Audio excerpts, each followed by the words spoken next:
ಆತ್ಮೀಯ BSc ವಿದ್ಯಾರ್ಥಿಗಳೇ, ಕಳೆದ ಸೆಮಿಸ್ಟರ್ನಲ್ಲಿ ಅಂದರೆ ಮೊದಲ ಸೆಮಿಸ್ಟರ್ನಲ್ಲಿ ನೀವು ಈಗಾಗಲೇ ವಿಸ್ಮಯ 2 ಅನ್ನುವಂತಹ AECC ಕನ್ನಡ ಪತ್ರಿಕೆಯನ್ನು ಓದಿದ್ದೀರಿ. ಈ ಸೆಮಿಸ್ಟರ್ನಲ್ಲಿ ಅಂದರೆ ಎರಡನೇ ಸೆಮಿಸ್ಟರ್ನಲ್ಲಿ ವಿಸ್ಮಯ 2 ಅನ್ನುವಂತಹ AECC ಪತ್ರಿಕೆಯನ್ನು ಓದ್ತೀರಿ. ಇದು ಮೂರು ಕ್ರೆಡಿಟ್ಗಳನ್ನು ಒಳಗೊಂಡಿದೆ. 80 ಅಂಕಗಳು ಇಲ್ಲಿ ನೀವು ಥಿಯರಿ ಎಕ್ಸಾಮನ್ನು ಬರೀಬೇಕು. ಅದರೊಳಗೆ 20 ಅಂಕಗಳು ನಿಮ್ಮ ಆಂತರಿಕ ಪರೀಕ್ಷೆ. ಈ ಪಠ್ಯ ಓದೋದ್ರಿಂದ ಆಗುವಂತಹ ಲಾಭಗಳೇನು ಅದನ್ನು ನಾವು ಶೈಕ್ಷಣಿಕ ವ್ಯವಸ್ಥೆಯಲ್ಲಿ ಕೋರ್ಸ್ ಔಟ್ಕಮ್ಸ್ ಅಂತ ಕರಿತೀವಿ. ಅದರೊಳಗೆ ಏನೇನದ? ಒಂದನೇದ್ದು ಜಾಗತೀಕರಣದ ಪರಿಣಾಮಗಳ ತಿಳುವಳಿಕೆ ಮೂಡುತ್ತದೆ. ಜಾಗತೀಕರಣ ಅಂದರೆ ಏನು, ಅದರ ತಿಳುವಳಿಕೆಗಳು ಈ ಪಠ್ಯ ಓದೋದ್ರಿಂದ ನಮಗೆ ಮೂಡುತ್ತದೆ. ಸಮಾಜದ ನಿರ್ಮಾಣದ ಅರಿವು ಮೂಡುತ್ತದೆ. ಭಾರತ ಅಂದರೆ ಒಂದು ಬಹುತ್ವ ರಾಷ್ಟ್ರ. ಆ ರಾಷ್ಟ್ರದಲ್ಲಿರತಕ್ಕಂತಹ ಪ್ರಜೆಗಳೆಲ್ಲರೂ ಕೂಡ ಸಮನಾಗಿ ಬದುಕಬೇಕು ಅನ್ನುವಂಥ ಅರಿವನ್ನು ಈ ಪಠ್ಯ ಓದೋದ್ರಿಂದ ನಮಗೆ ಮೂಡ್ತದೆ. ಇನ್ನು CO 3ರಲ್ಲಿ ಲಿಂಗ ಸೂಕ್ಷ್ಮ ವ್ಯಕ್ತಿತ್ವ ನಿರ್ಮಾಣ ಸಾಧ್ಯವಾಗುತ್ತದೆ. ಲಿಂಗ ಸಮಾನತೆಯ ಕುರಿತು ಈ ಪಠ್ಯ ನಮಗೆ ಹೆಚ್ಚಿನ ಮಾಹಿತಿಯನ್ನು ಒದಗಿಸ್ತದೆ ಮತ್ತು ನಮಗೆ ಅರಿವನ್ನು ಮೂಡಿಸ್ತದೆ. ಹಾಗೆಯೇ CO 4ರಲ್ಲಿ ಪ್ರೀತಿಯ ಸಾಧ್ಯತೆಗಳ ಶೋಧವಾಗುತ್ತದೆ. ಮನುಷ್ಯರ ನಡುವೆ ಪ್ರೀತಿ ಇರಬೇಕು. ಅದಕ್ಕೆ ಜೆ.ಸಿ. ರುದ್ರಪ್ಪನವರ ಪ್ರೀತಿ ಇಲ್ಲದ ಮೇಲೆ ಕವಿತೆಯ ಪದೇ ಹೇಳ್ತಾ ಇರ್ತೇನೆ. CO 5ರಲ್ಲಿ ಸಂವಿಧಾನಾತ್ಮಕ ಮೌಲ್ಯಗಳ ತಿಳುವಳಿಕೆ. CRಲ್ಲಿ ಪ್ರೀತಿಯ ಆಯಾಮಗಳ ದರ್ಶನ.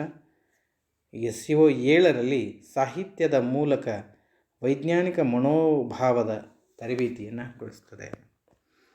ಒಟ್ಟಾರೆ ನಿಮಗೆ ಈ ಪಠ್ಯದಲ್ಲಿ ಈ ವರ್ಷದ ಈ ಸೆಮಿಸ್ಟರ್ನಲ್ಲಿ ವಿಸ್ಮಯ 2ರಲ್ಲಿ 4 ಘಟಕಗಳನ್ನಾಗಿ ವಿಭಾಗ ಮಾಡಿದ್ದಾರೆ.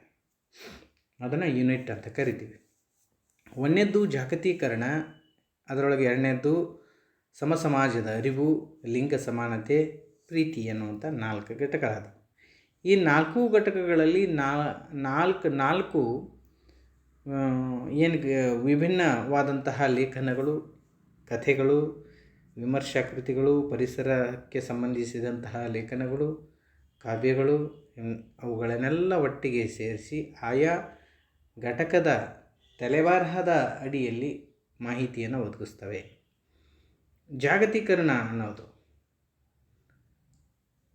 ಅದರೊಳಗೆ ಒಂದನೇದ್ದು ಸಮಕಾಲೀನ ಸವಾಲುಗಳು, KP ಪೂರ್ಣಚಂದ್ರ ತೇಜಸ್ವಿಯವರು ಬರೆದಂಥದ್ದು. ಅದರಾಗ ಎರಡನೇದ್ದು ಗಿಡುಗ ಮತ್ತು ಎರೆಹುಳು, SG ಸಿದ್ದರಾಮಯ್ಯ ಅವರು ಬರೆದದ್ದು. ಮೂರನೇದ್ದು ದಿಲ್ ಮಾಂಗೆ ಮೋರ್ ಅನ್ನೋದು ಅಮರೇಶ್ ನಗುಡೋಣಿಯವರು ಬರೆದದ್ದು. ನಾಲ್ಕನೇದು ಸಂವಿಧಾನ ಮತ್ತು ಜಾಗತೀಕರಣ ಅನ್ನೋದು ಶಿವಾನಂದ ಕೆಳಗಿನ ಮನೆಯವರು ಬರೆದದ್ದು. ಇನ್ನು ಯೂನಿಟ್ ಅಂದರೆ ಘಟಕ 2ರಲ್ಲಿ ಸಮಾಜದ ಅರಿವು. ಅದರೊಳಗೆ ಒಂದನೇದ್ದು ಅಸ್ಪೃಶ್ಯತೆಯ ನಿರ್ಮೂಲನ, ಶರಣರ ಕಾರ್ಯವಿಧಾನ ಎಂಬುದು MM ಕಲಬುರ್ಗಿಯವರು ಬರೆದಂಥ ಅತ್ಯುತ್ತಮವಾದಂತಹ ಲೇಖನ. ಇನ್ನು ಎರಡನೇದ್ದು ಸಾವಿರ ನದಿಗಳು, ಸಿದ್ಧಲಿಂಗಯ್ಯನವರು ಬರೆದದ್ದು ಕವಿತೆ. ಹಾಗೆಯೇ ಮೂರನೇದ್ದು ಬೂಟ್ ಪಾಲಿಶ್, ಬಸವರಾಜ್ ಕಟ್ಟಿಮನಿಯವರು ಬರೆದಂಥ ಕತೆ. ಬರುಹುತಿಹೆವು ನಾವು ಅನ್ನುವಂಥದ್ದು K. ರಾಮಯ್ಯ ಅವರು ಬರೆದಂಥದ್ದು. ಇವು ಒಟ್ಟಾರೆ ಮೇಲೆ ಇರುವಂಥ ತಲೆಬರಹ ಸಮಾಜದ ನಿರ್ಮಾಣದ ಅರಿವನ್ನು ಮೂಡಿಸುವಂತಹ ಲೇಖನಗಳು ಮತ್ತು ಕವಿತೆಗಳು ಇದರೊಳಗೆ ಇರೋದನ್ನು ನಾವು ನೋಡ್ತೇವೆ. ವಿದ್ಯಾರ್ಥಿಗಳು ಗಮನಿಸಬೇಕು. ನೀವು ಕಳೆದ ಮೊದಲ ಸೆಮಿಸ್ಟರ್ ಪರೀಕ್ಷೆಯೊಳಗೆ 2 ಅಂಕದ ಪ್ರಶ್ನೆಗಳೆಲ್ಲವೂ ಕೂಡ ಲೇಖಕರ ಪರಿಚಯ ಒಳಗಡೆನೇ ಬಂದಿರುವಂಥದ್ದು.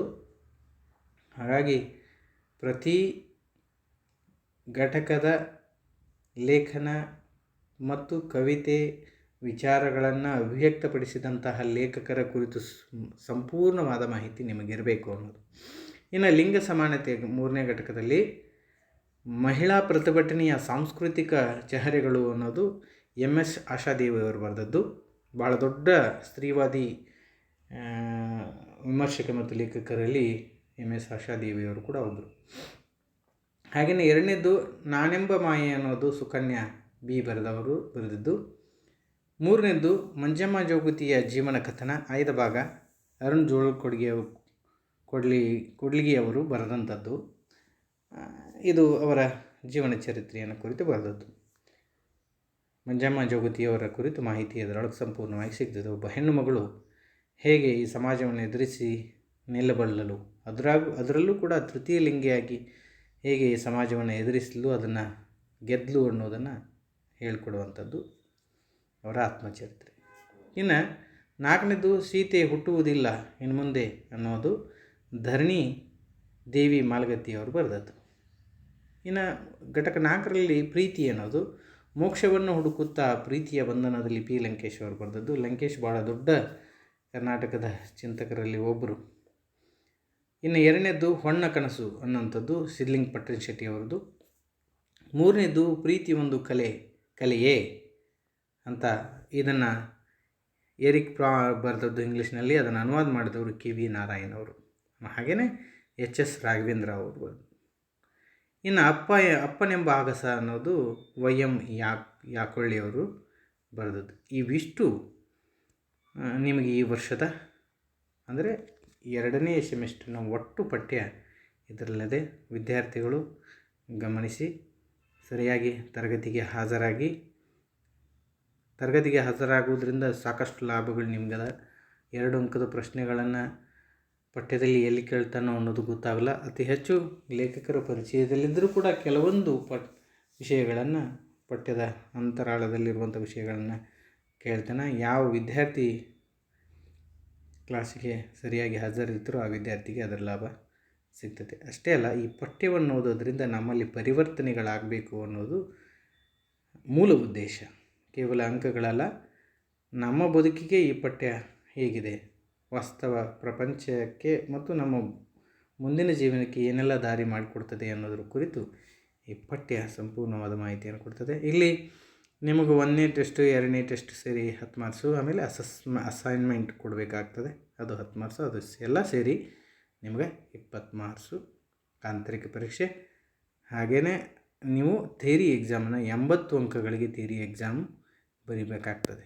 ಇದಿಷ್ಟು ನಿಮ್ಮ ಈ ಸೆಮಿಸ್ಟರ್ನ ಪಠ್ಯ. ನಿಮಗೆ ಈ ವಿಡಿಯೋ ಅನುಕೂಲ ಆಗ್ತದೆ ಅಂತ ಮಾಡಿದ್ದೀನಿ.